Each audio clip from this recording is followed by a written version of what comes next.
Hey there.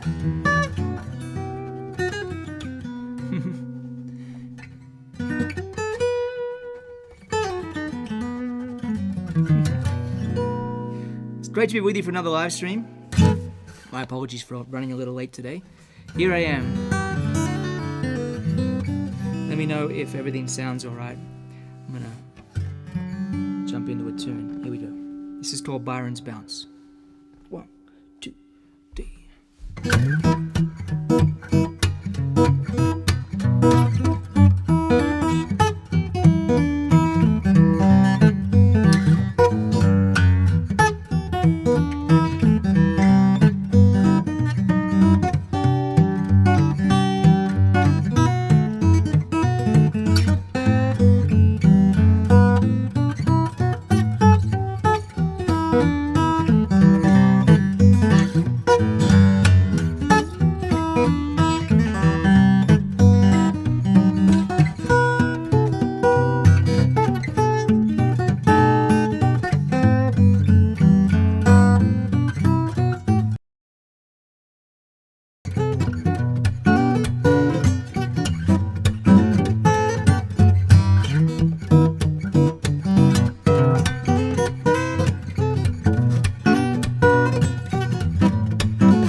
Okay.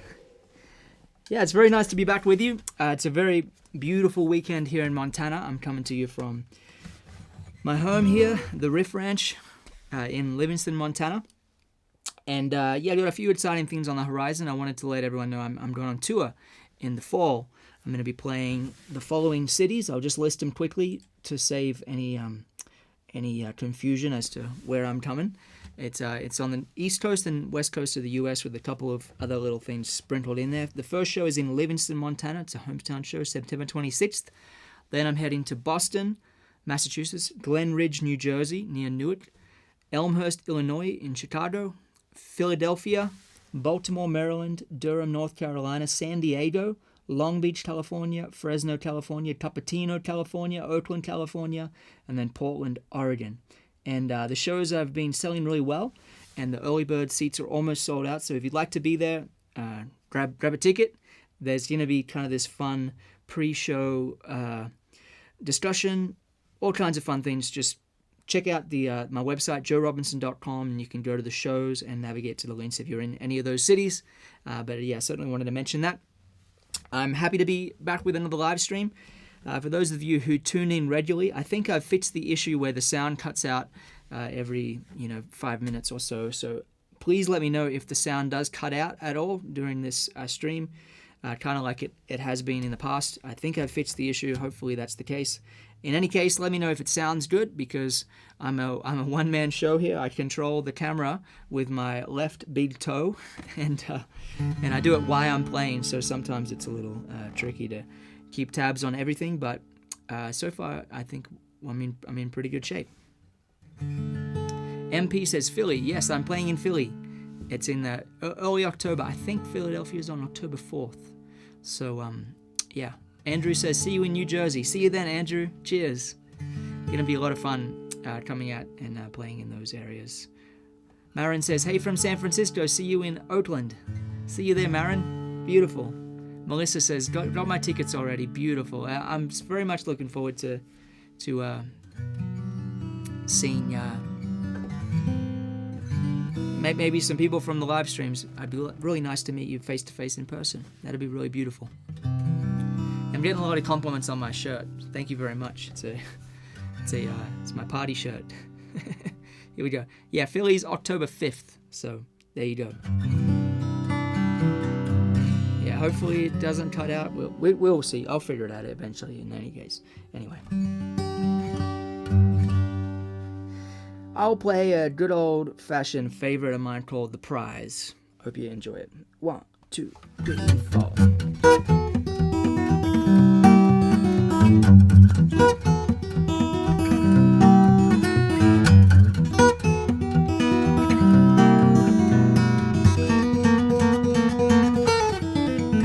I had a one-way conversation with me, myself, and I about the way we've been living. Can't imagine why. To get to where we're going, it's a clouded compromise. You're mistaking everything I'm taking. My eyes off the prize.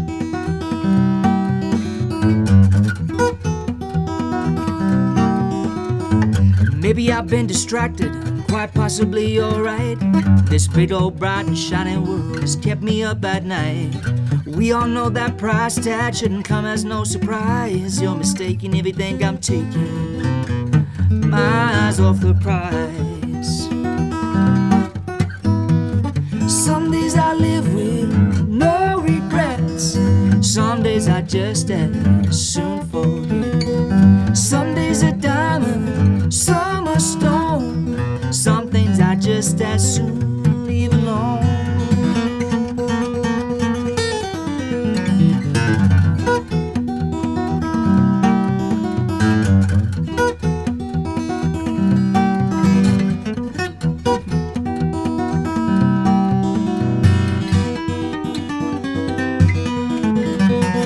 So where does all this leave me? I can't really say I know.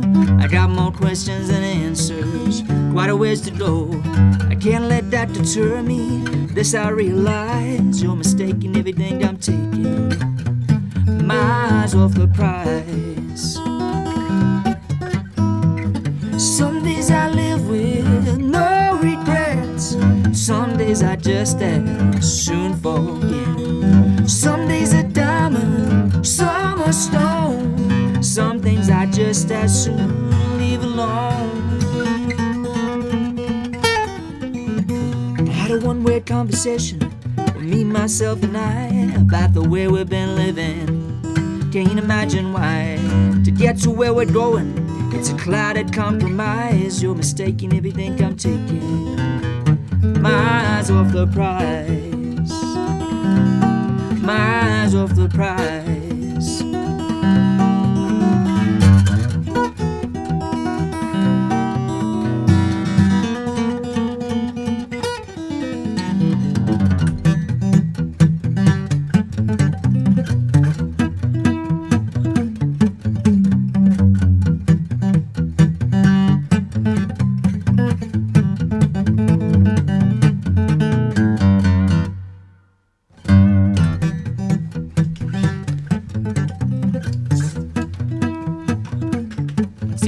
If I can get up to here.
Something a little bit like that.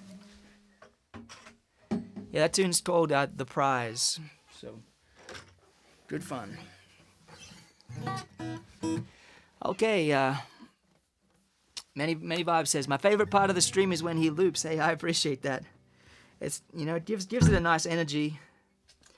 Part of the reason I think it's interesting is there's an element of kind of walking a tightrope because, it's always off the cuff and sometimes it's a little messy. Sometimes it's magic. Sometimes it's somewhere in between those two things.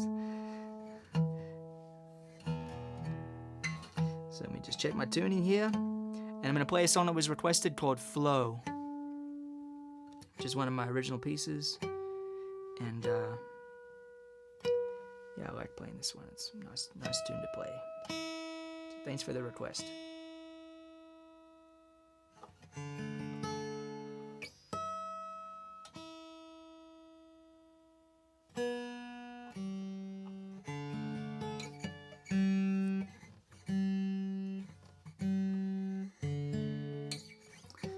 Sure the tuning's right.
There we go. All right. Scott says, greetings from Denver. Yaman says, gorgeous sound out of that Martin. Thank you, my friend. Appreciate that. Linda says, your flow sounds amazing on that guitar. I appreciate the kind words. Thank you. Scott Peck says, are those the new Ernie Ball strings? They are. I put them on 5 minutes before the stream. I was running a little behind today. But yeah, I just put these new strings on. I'm kind of using this bizarre gauge of strings I'm using. It's a 14 on top and it's a 52 on the bottom. So it's like a set of 11 to 52 light Ernie Ball bell bronze strings, which is a new string that they brought out. But I replaced the high E and the B string with a 14 and a 16. So rather than an 11 and a 15 or 14 or whatever it is. So I just like the higher strings to be a little clearer, and the low strings are plenty thick and strong on this guitar. So yeah, it's an interesting kind of hybrid setup. Eric said, when will you come to Canada for touring? I don't know. I'll have to come up to Canada and play some concerts again. It's been many years. I used to play the festivals. I played the Ottawa Blues Festival and the Quebec City Festival d'Yeti, which is where I met my wife, Genevieve. I do enjoy Canada a lot. Asha says, what song was that? That song was called Flow. Flow. Hey Joe, wondering when you're going to release the notation for The Fish. I'd like to perform it for my HSC next year because it's awesome. Oh, thanks, Pat. For anyone who doesn't know what the HSC is, it's the Australian high school, like the last year of high school. Yeah, that'd be great. I thought I tabbed that one out. I think it's available. If you Google Joe Robinson The Fish, the tab should be existing somewhere. But if not, then I definitely will have to do that. Have to get the tab going. But I think it's out there. Lynn says, what gauge do you use on your signature model? Yeah, on my Maiden, I use a set of 12 to 54s, but I replace the high E only with a 14. So that's what I've been doing for 10 years or more now. And yeah, the Maidens handle the higher string gauge really beautifully. This is an very old guitar, so I kind of like to baby it a little. I'm still learning how to pull the great tone out of it. But or two, it's an old Martin, and yeah, it's those old woods really sound very special. So anyway, I'm going to play another song, and before I do so, I would like to let anyone out there know who doesn't know that I have a tip jar for these live stream concerts. The tip jar link is joerobinson.com/tipjar. There should be a link under the video floating around somewhere. And if you enjoy the music and you want to leave a tip, then very much is appreciated by me, and it helps me continue to do these streams. You don't have to leave a tip for admission to the show. I always want these streams to be free. I've done 128 of them now. But if you enjoy it and you want to leave a tip, small tip, whatever you want, it's appreciated, and I say thank you to anyone who chooses to do that. So let me check my tuning here, and then maybe I'll play a song called Nature is a Teacher, which is I guess that's the last song that I released. I would play The Fish, but I'm a little concerned I might make a mistake because I haven't played it in a little while.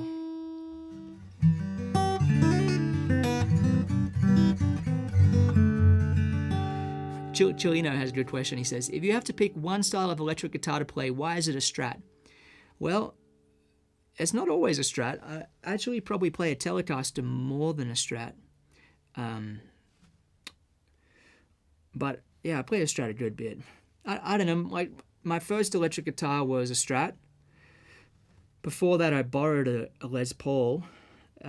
It's like a copy of Les Paul made by a company called Emperador. I should try to find one of those guitars. That'd be a cool nostalgic thing because they're not particularly sought after. But it was, yeah, the Emperador Les Paul was a great guitar. That's what I borrowed before I got my Strat. But yeah, Strats and Tellys and Gibson electrics, there's lots of fun to be had with all of those. So I don't know, it's electric. Acoustic guitar is is like an instrument within itself, but electric. And my wife is saying right now, "Oh yeah, more guitars. That's just what you need, Joe." But electric guitar, it's like it kind of fits in with other instruments. So, depending on the other instruments, depends on which electric guitars fit in the right place. But anyway, it's an endless quest for me, at least. So yeah, I'm gonna play Nature as a Teacher. Hope you like it.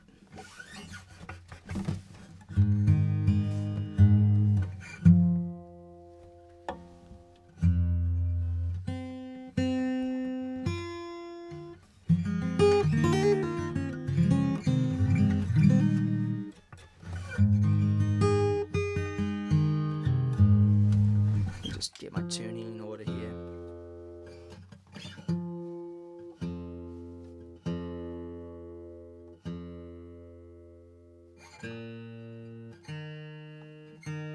Tune because I care.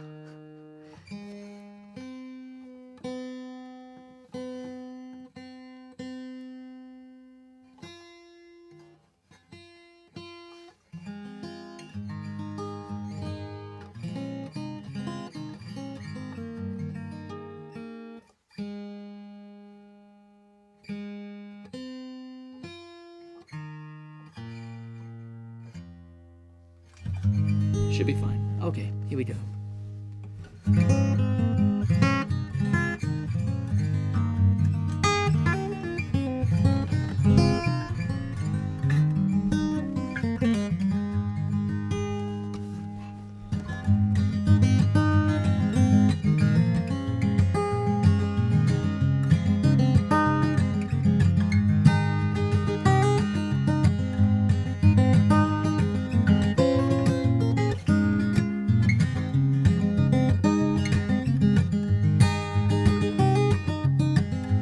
There's a hurricane around me,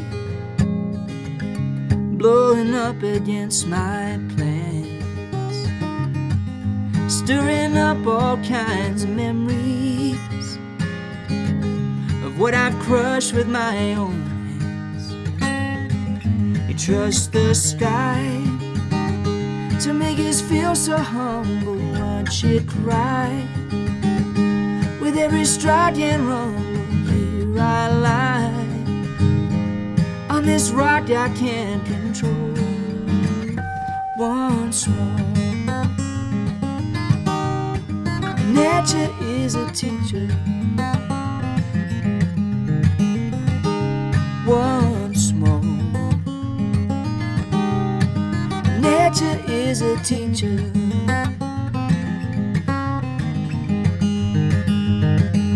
There's an earthquake under my feet as I'm camped up on this hill, stirring up all kinds of memories of ground I've lost from standing still. Once more, nature is a teacher. Once more, nature is a teacher.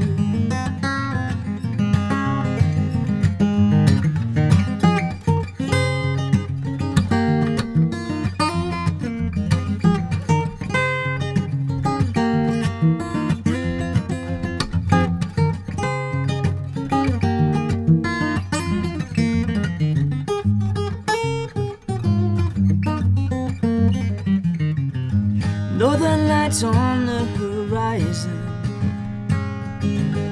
way up in the summer sky,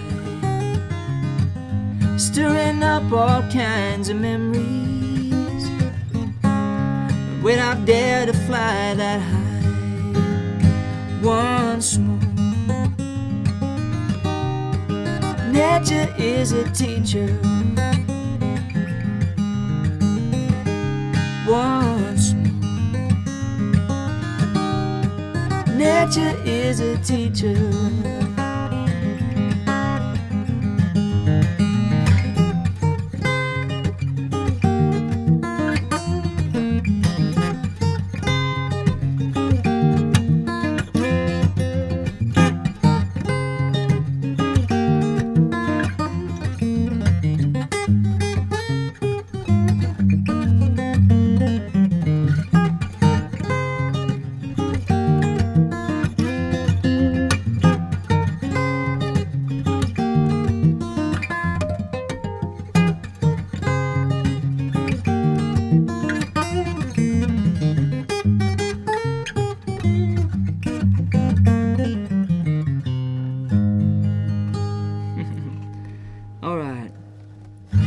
good fun. Well, I got some good questions coming in, so we'll have a little chat for a moment, if that's okay with everybody. So, first question is from Raymond. How often do you change your strings? Well, if I'm gonna be recording a song, then I change my strings. That's kind of where I'm at right now.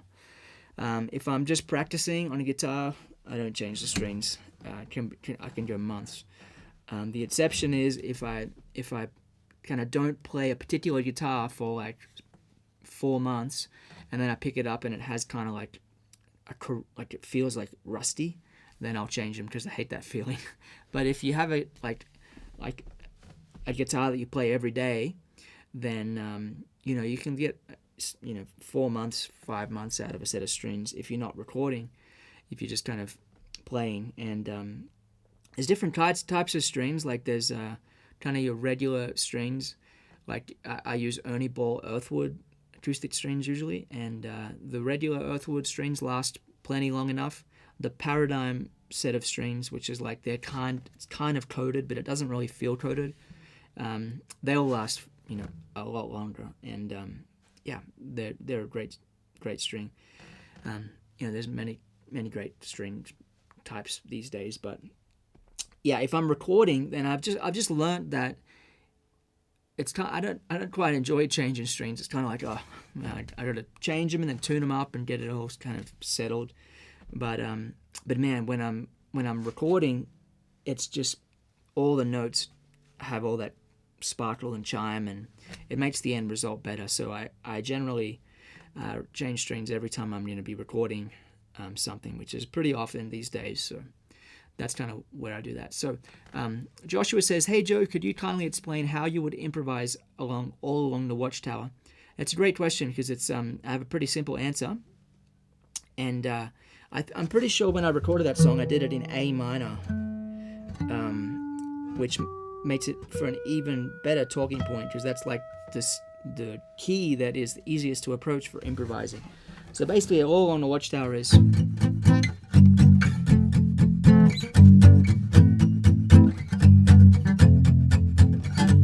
I'll start a little loop here.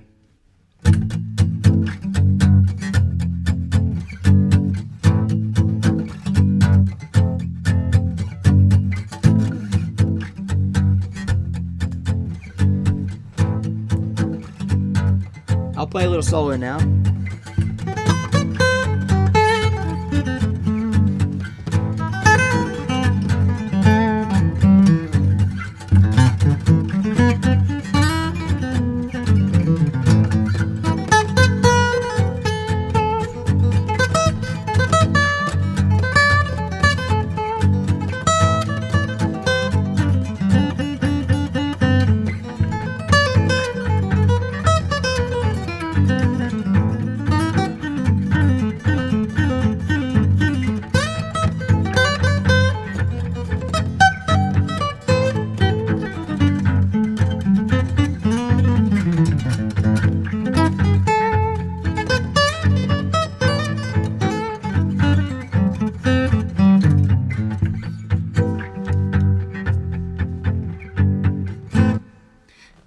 I could go on and on.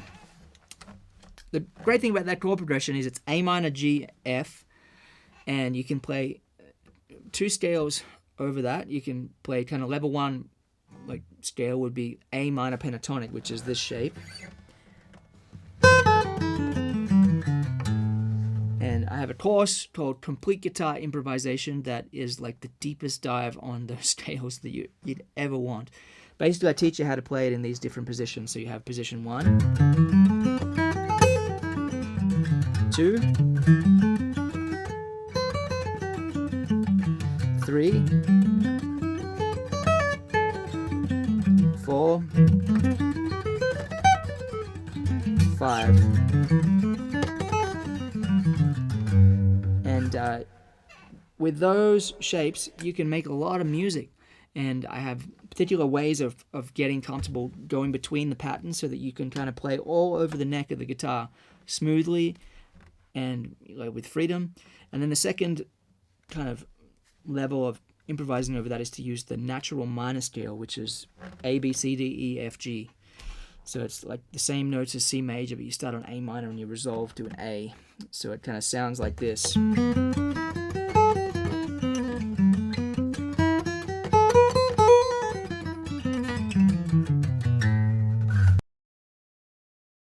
With that scale, you have different positions as well.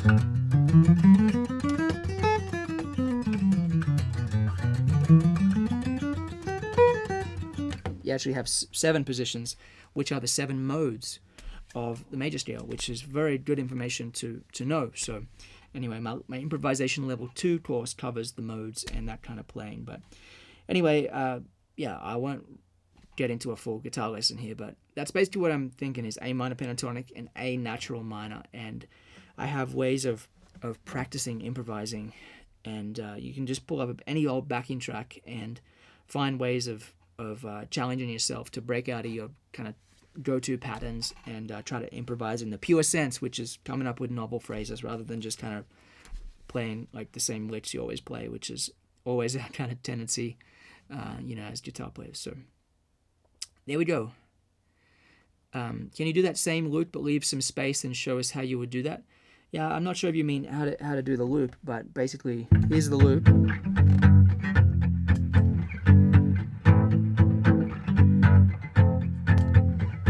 What I'll do is I'll play on the top 2 strings only of the guitar using A natural minor.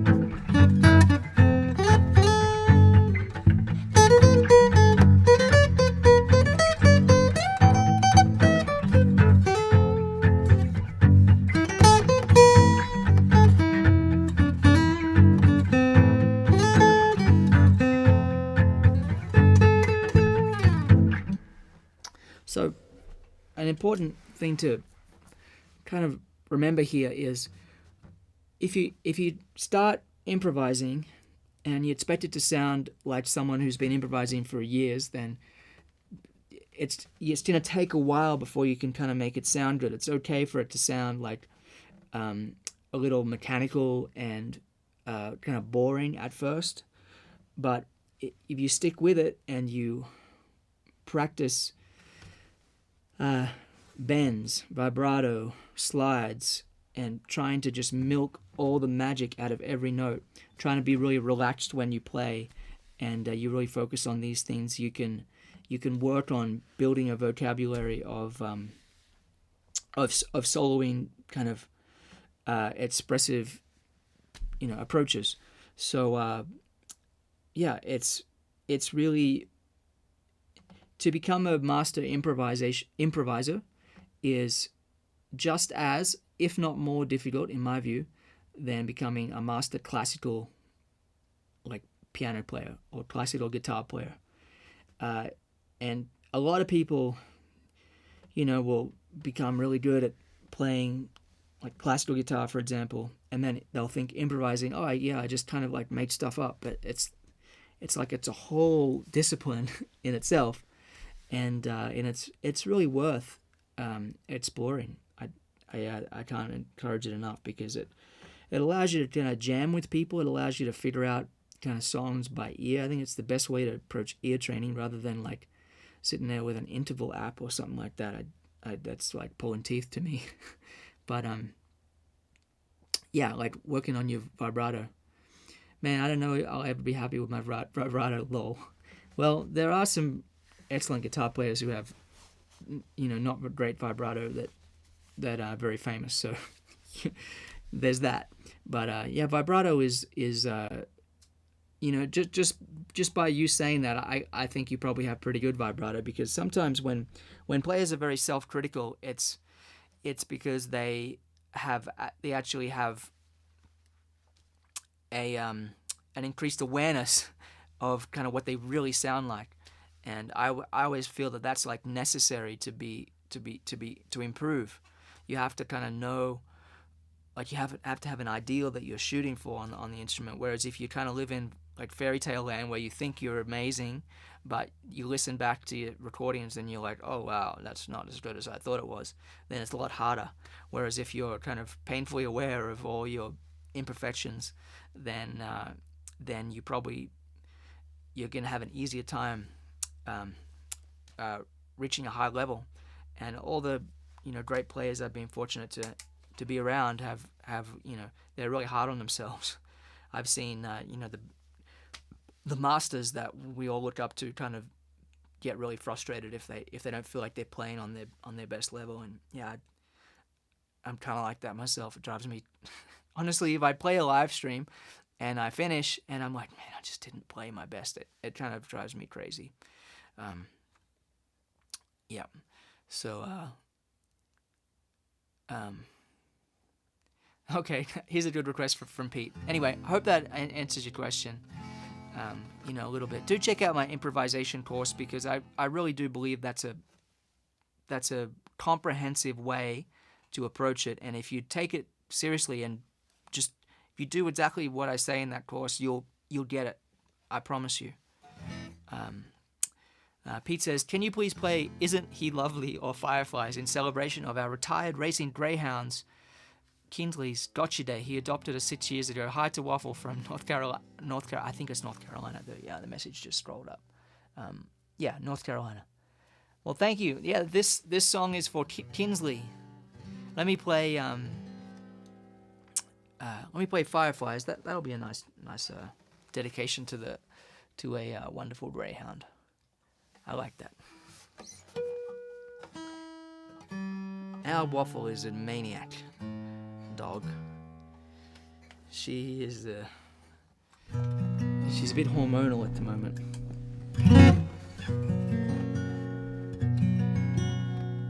Here we go, Fireflies.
There we go.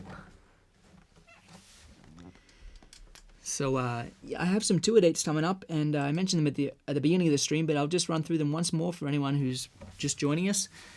I'm heading out on the road, and I'm playing on the East Coast and the West Coast of the U.S. A series of concerts, and they're on sale now. It's coming up pretty soon. I'm playing in Livingston, Montana, which is kind of hometown show for me. Then I'm going to Boston. I'm going to Glen Ridge, New Jersey, Elmhurst, Illinois, which is a Chicago suburb, Philadelphia, Baltimore, Durham, North Carolina. Then I'm heading out to the West Coast, playing in San Diego, Long Beach, Fresno, Cupertino, Oakland, and Portland, Oregon. And these are going to be beautiful venues to hear music in, and some of them are 900 seats, and they're selling fast. The early bird tickets are almost sold out, so yeah, it's a pretty wonderful feeling to be heading out and performing again, getting my stagecraft in tip-top shape. That's that's kind of the best part of touring for me, is when you play night after night, you really dial in your repertoire, and it's a tour of the year. I have a lot to contend with. On our property, we got horses and chickens and ducks and dogs, and a dog, and what else? All kinds of animals, sheep. We got ewes, we got a ram, a wether. Anyway, lots to do. Steven says, "Is your Livingston gig inside or outside?" We'll be there. My understanding is it's outside. It's at Pine Creek Lodge, and it's going to be outside on the main stage. But it's September 26th, so if it snows, they'll probably bring it inside, I guess. But I don't know. Paolo says, "See you in Long Beach." Oh, too cool, Paolo. See you there. Please come and say hi if you can stick around after the show.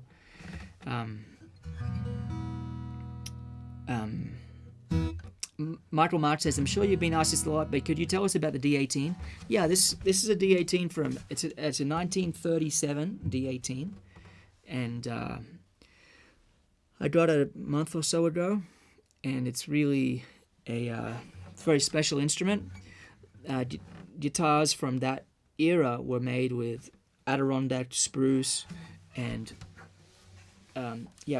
really beautiful tone woods that are from very old trees, that they kind of like cut all those old trees down. So there's something that's kind of magical about guitars that are that old. And you'll see this guitar has some scratches on the front here, which is a bit of an unusual place for a guitar to be scratched up. But apparently it belonged to a fellow who was like an Elvis. I don't know, he's an Elvis impersonator. He played a lot of Elvis music, and kind of strumming up here, which is why it has that wear mark. But that's about all I know about this instrument. It's had a few kind of minor repairs, and it was a kind of situation where I played it, and within a few notes I just went, whoa, there's a lot that my hands can do with this guitar, and I'm just beginning to explore the possibilities. I'm planning on recording a solo instrumental collection of guitar pieces soon, and this guitar will be certainly featured on the recordings. Potato Express says, "Would you say you've acquired your Holy Grail guitar?" Yeah, for me this is like a Holy Grail guitar. Either electric or acoustic. I don't feel I have my Holy Grail electric guitar, and I'm not. It's kind of like, I don't know how you find your Holy Grail electric guitar. Like, I've played a lot of really amazing electric guitars, like Burst Les Pauls and all that, those really sought after guitars, and a lot of them are really beautiful, but I don't know, there's got to be a kind of a special story and a special connection and a special way you kind of come by an instrument that becomes kind of your instrument. For anyone who's curious, I will absolutely still play Maton guitars when I'm performing. To me, they're like the ultimate stage guitar, and if I could just have one instrument, it would be a Maton, because it's been my main instrument for a long time, and when I'm on stage playing a Maiden guitar, I'm totally satisfied, and when I'm on the road, I love playing the guitar. Those guitars are like my favorite modern instrument. I would, sooner play a Maiden than a modern Martin for sure. It's just just for me. But older vintage guitars have a special something that is it's just hard to replicate. And I've been spending a lot more time recording and learning about recording and trying to get this like the greatest recording sounds I can. And I'm kind of appreciating more and more what a really resonant and beautiful instrument, what an important role that plays in making a recording sound great. So anyway, if you're enjoying the music, I should play some more music.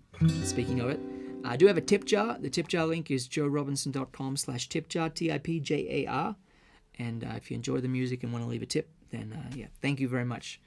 If you choose to do that, I very much appreciate it. So Chilino says, what about your blue Strat? The blue Strat I got when I was 14 years old. Actually, I was about 13 years old, I think. And maybe even 12. But yeah, the blue Strat, it's a US standard Fender Stratocaster, and I actually busted the neck on it, so I had to replace the neck. And currently the guitar is in pieces, but it's a great guitar. My favorite Strat is my Burgundy Mist Strat, which actually took the pickups that I was using in the blue Strat for a while, because I used the blue Strat for a period in like 2012-13 a lot. And I had pickups made by Mick Brealey, who's an Australian pickup maker, and I put those in my Burgundy Mist Strat, and man, it's a great instrument. Scott Dickman says, I love my Maiden. Thanks, Joe. Yeah, cheers, Scott. I know you have a really good guitar. Scott has one of my signature models. So, any chance you can play something in the style of Chet Atkins? Oh man, that's a great request. I'd be honored to play a little homage to Chet.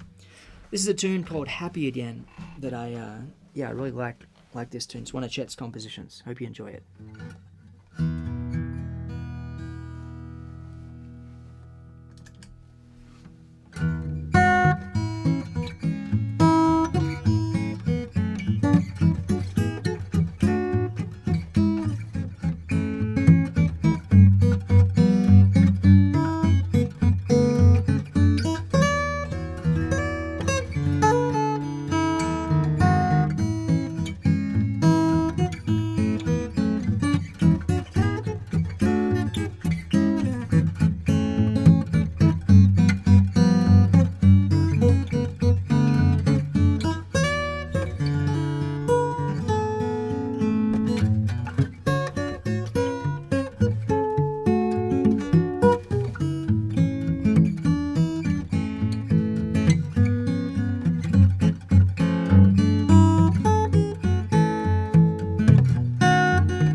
All right, there was a little Chet medley. You know, Chet was like just one of the best. He was just such a great arranger, such a classy player, and wonderful musician in every sense of the word. And of course, influenced countless guitar players. Any Brazilian song, Marcelo. I used to play with a bass player named Marcelo. He was from Brazil. Stuart says, that was even more colorful than your shirt. Here's a little Brazilian tune. You know what? Wait. I just spoiled it, but I'm going to play it on a Brazilian guitar. How about that? Here's a Del Vecchio. And I do need to tune this quickly.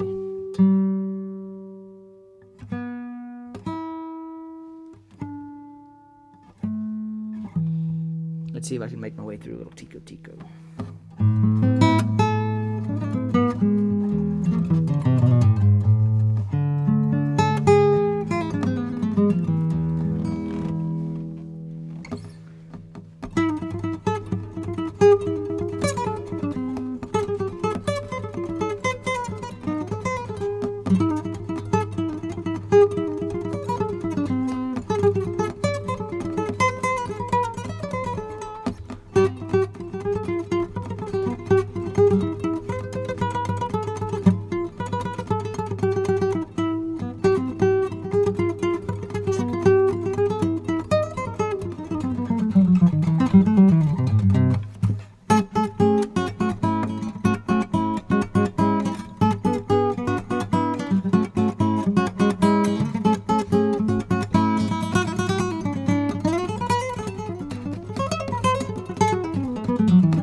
Something like that. Yeah, this is a really cool guitar. This guitar is made entirely of Brazilian rosewood. I think it's laminated, but yeah, it's a really interesting guitar. It's from the 60s, and yeah. I got to figure out kind of like the right strings to put on it. I only had this guitar a month as well. Yeah, lots of fun sounds to be had. Well, I should play another song and then probably wish you all a good rest of your weekend. But just to wrap up, I have some tour dates that I wanted to make sure everyone was aware of.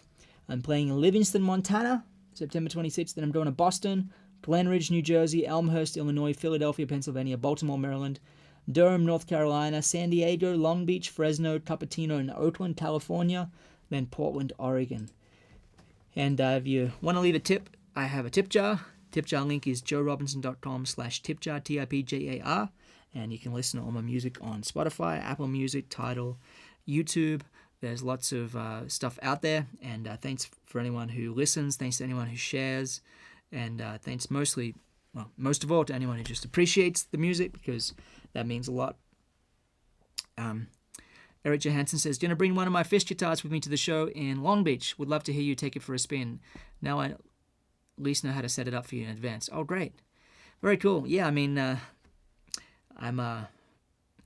think this, like the string gauge I talked about earlier, it really depends on the instrument. And like I have a Gibson LOO that I like 11 to 52s, like is perfect on that guitar. But this instrument wants different treatment anyway. I'm just a bit of a picky individual sometimes about these things. I'll play a song to close us out, and I just got to figure out what it shall be. I think I'll play a tune that I'm kind of like working on. I've got to finish a whole handful of tunes. The working title for this one is Moon Road, and I hope you enjoy it.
Kai says, if the goal is to become a great improviser as fast as possible, how much time should be spent improvising versus drilling scales versus learning famous solos for inspiration / new skills? Thanks, Joe. Well, for my money, I'm not big on learning other people's solos. A lot of people, recommend transcribing other people's solos, and that's kind of probably more useful when studying jazz, because jazz soloists have it's more worth our time transcribing. A lot of rock and blues players, they're kind of playing like the same stuff that you'll be able to play with just a little bit of practicing. And I really think it's if you're gonna play like a Jimi Hendrix song, then to pay homage to Jimmy properly, like do your own solos to it rather than copying his solos. That's just my personal view. So you can cross the last one off for me. Drilling scales, I feel like scales are really important. I feel like if you don't know the scale, then you can't improvise. So you need to know the scale, but you don't need to know like books and books of music theory. You don't need to be a walking encyclopedia. You just kind of need to know the patterns and the shapes and kind of where the landing parts are and where the target notes are. And then I think you should spend the time practicing improvising. And I'll give you a 15-minute workout. Here we go. So if you make a 15-minute backing track, in my improvisation courses, I provide 15-minute backing tracks for all my exercises. Because if you sit there with a 3-minute backing track, you can't really hardly get anything done. But with 15 minutes, I recommend practicing the first minute and just play whatever you want. Just have fun. No worries. And, just have a watch with the second hand. Take your watch off, put it on the desk, and like start on the 12, and then once a minute has expired, practice playing constant quarter notes or constant eighth notes. So basically just practice playing a constant stream of notes. So like, let's see what this is going. So you might play something like this.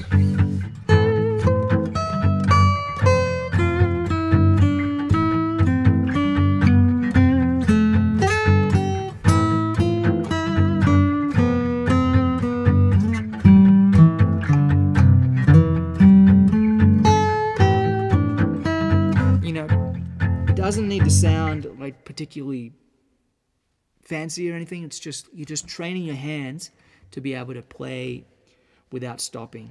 So that's what you play for the second minute. For the third minute, play I forget my exact workout. Play large intervals. So large intervals, it's just randomly playing like big jumps within a scale. So we're in A minor natural minor here, so I'll practice playing some big interval jumps, and this breaks you out of the box of playing the same kind of stuff all the time.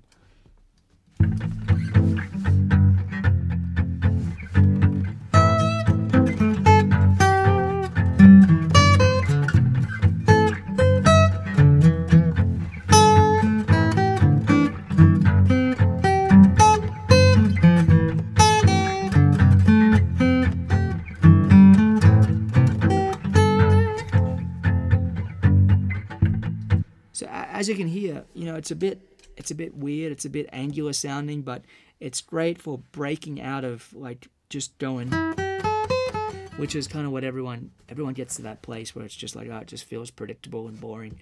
So doing these things is a way of practicing improvising so that you get really comfortable kind of knowing the shapes and the patterns inside out.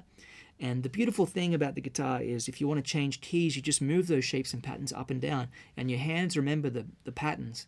And so it's like if you spend the time doing one scale and diving deep into it, you'll be able to transfer that all over the place, without too much hassle. So then for the fourth minute, play on the top two strings only, like this.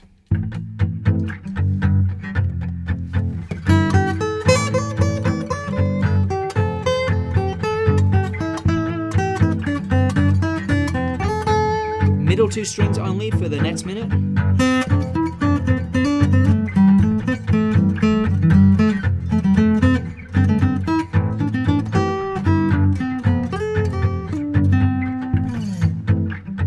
And then the bottom two strings only. Now, if you do that for an entire minute, it's not going to take you that long to really like know it. And then you've connected all the scales on the neck, like the 5 positions of the minor pentatonic scale or whatever, and then just practice playing like short and detached notes, and then practice playing legato notes,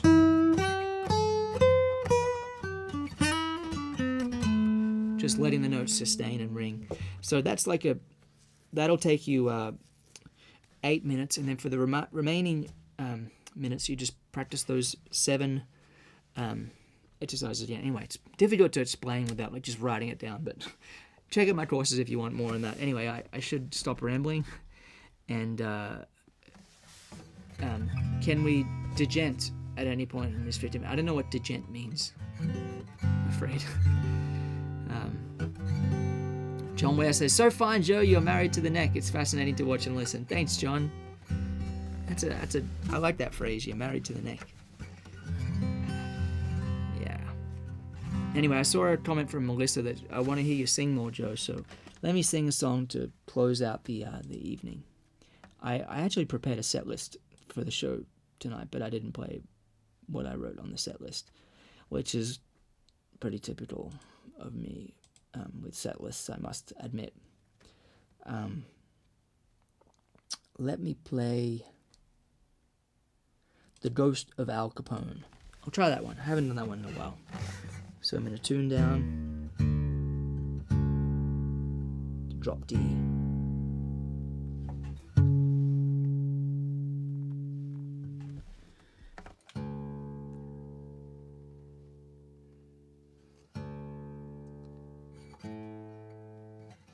This is a song I wrote about the Al Capone, the gangster.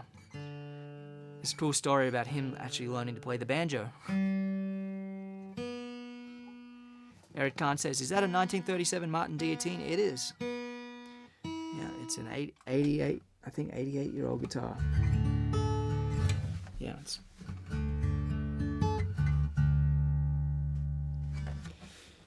Here we go. The Ghost of Al Capone.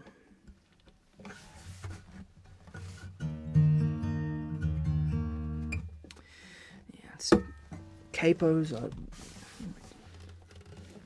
bane of my existence right now.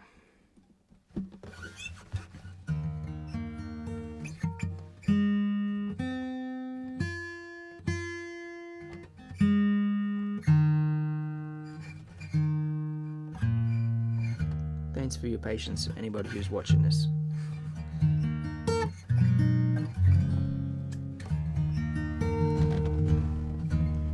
Take my headphones off here.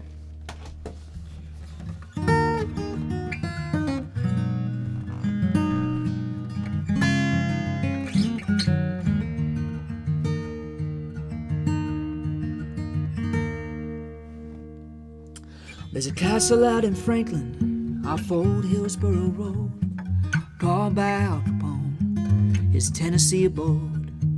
It's on the way to Leaper's Fork, 20 miles south of Nashville. Rumors are there's gold buried in those hills. I moved in just down the street in the winter of 15. A restless spirit lingered in my January dreams. I can't explain, but I could sense the ghost of Al Capone breathing on the cold glass in my cold, snow-covered home.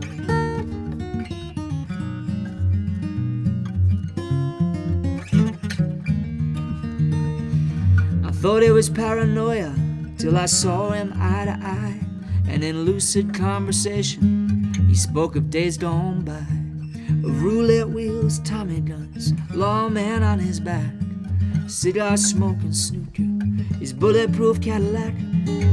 Said he built that castle as a halfway point from Illinois to New Orleans, a clandestine gambling joint. And after my encounter, I felt like I knew the man, but his twisted motivations I just couldn't understand.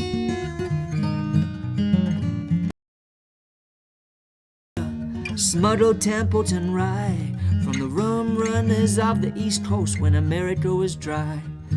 To some he was a hero, a modern day Robin Hood. To some a killer and a thief, devoid of any good.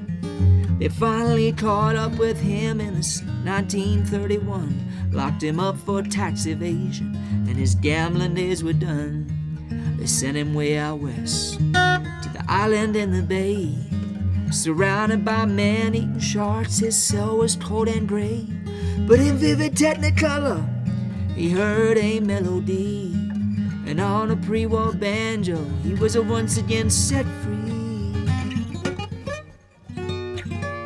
And I hear banjos on the magnolia breeze. There's a black crow perched in the wicked winter freeze outside my window, right off of the Natchez Trace, from Alabama to Alcatraz. They call him Scarface.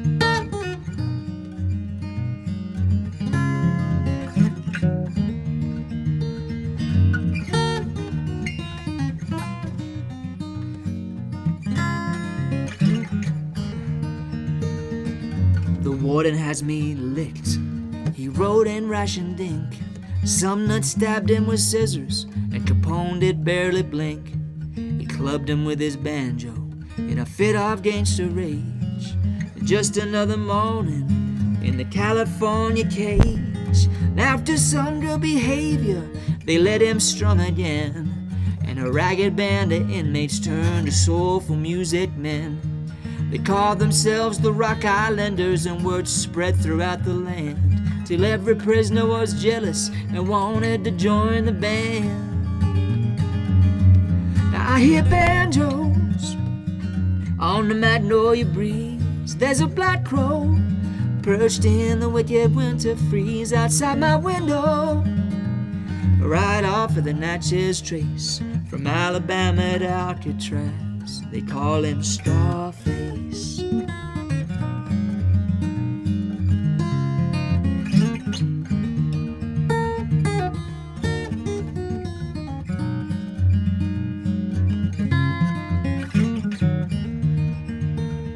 Now where else but in a legend does such a soul belong, who after a storied life of crime died a man of song? To this day out on the water, at the setting of the sun, you can hear a ghostly banjo in cell 181.